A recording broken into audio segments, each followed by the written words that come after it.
Good afternoon, students. This is the experiment which is based on the how to find the support reactions on a simply supported beam. Here, the main component of this experiment consists of this is a graduated beam having scale on that beam.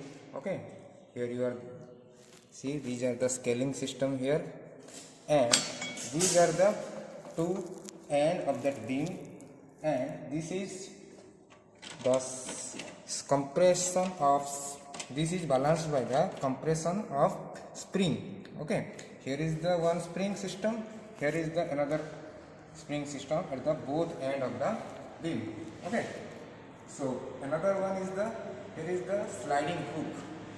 These are the sliding hooks. Okay, so you can adjust this sliding hook on the beam according to your desired location where you want to put the load. Okay, so these are the loads. You hang these loads on this sliding hook according to your choice. Okay, here you see these are the some slots are present on this beam, and you just put this hook on that slot so that the beam is not deflected, the beam is constant at that position. Okay, so these are the main parts which in which we are going to carry the experiment to find the reaction force on this support. Okay, so how can we proceed this experiment? You know, this experiment is based on the principle of moment. You know what is the moment and how to find the moment in a simply supported beam if there are some loads are present at a particular position. These loads are vertically downwards. You may say these are the parallel vertical force, parallel vertical loads are present on that beam. Okay, so here the main aim of this experiment is to verify the support reaction that you get the theoretical support reaction from your moment equations, and the observed support reaction which will be the result of this experiment. So you have to verify the theoretical support reactions at point A and B. You consider this is point A and this is point B. So theoretical support reactions and the observed support reactions which is shown on this compressed spring. This is the indicator. So whatever the reaction force available or generated, these indicators shows the value of that reaction force. Okay, so if the theoretical reaction force at both end and the observations or the experimental reaction force are same, then there is no error. Your experiment is good. If there is some change between, or if there is some difference between the theoretical support reactions and the observed support reactions, then there is some errors are there. You have to calculate these errors, and from that error you find the percentage of errors. Okay, so before start this experiment, you need to adjust this indicator, the spring indicator, on this 0 mark. Here the indicator is not in the 0 mark initially. Okay, here there is some slight deflection of this indicator from this 0 mark. So you can adjust before applying the load. You have to adjust this indicator on this 0 mark. How can you adjust? You have here there is a screw present. Here there is a screw present.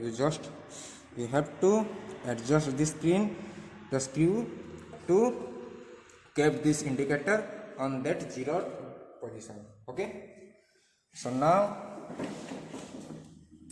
you see, suppose these are the 1 kg load. Okay, so here you apply 1 kg load on this hang, on this sliding hook. Okay, and here you have 1 kg load on this sliding hook. Now you see here, this you look at this scaling system on the beam. Here it is the middle position, that is zeroth position. Means if the beam length is L, then this is L by 2 distance and this is L by 2 distance. Means this is the center of the beam. This is the zeroth position. Okay, so from 0 you see this is 1 2 3 4 5 6 up to here 49, and the center of this support from here to here is total 51. Okay, here the scaling is up to 49 but total is 51. So here center to one end is 51, and from here center to one end is 51. So total length of this beam is 102 centimeter. Okay, clear? So these are the scaling system arranged in that beam. So now here you placed here the two loads. The first load you placed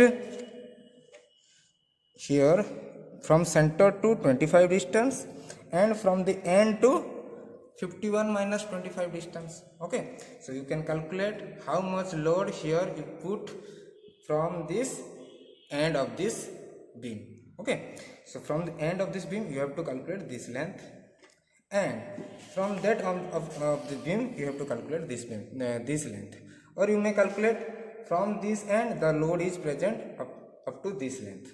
Okay, so these are the locations where you put the load according to your desire.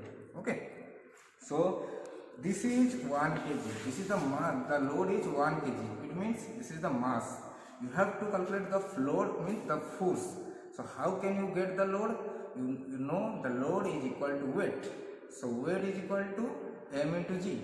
Okay, so mass is 1 kg, and to convert it into weight you have to multiply the g factor, that is 9.8, or for simple calculation you take 10. Okay, so 1 into 10, mass is 1 into g is 10 meter by second square. So the total load or total force is acting on that position or in that position is 10 Newton. Here also 10 Newton, here also 10 Newton. If you hang two weight at a particular position, it means here you are hanging 2 kg mass. So 2 into 10, that is 20 Newton.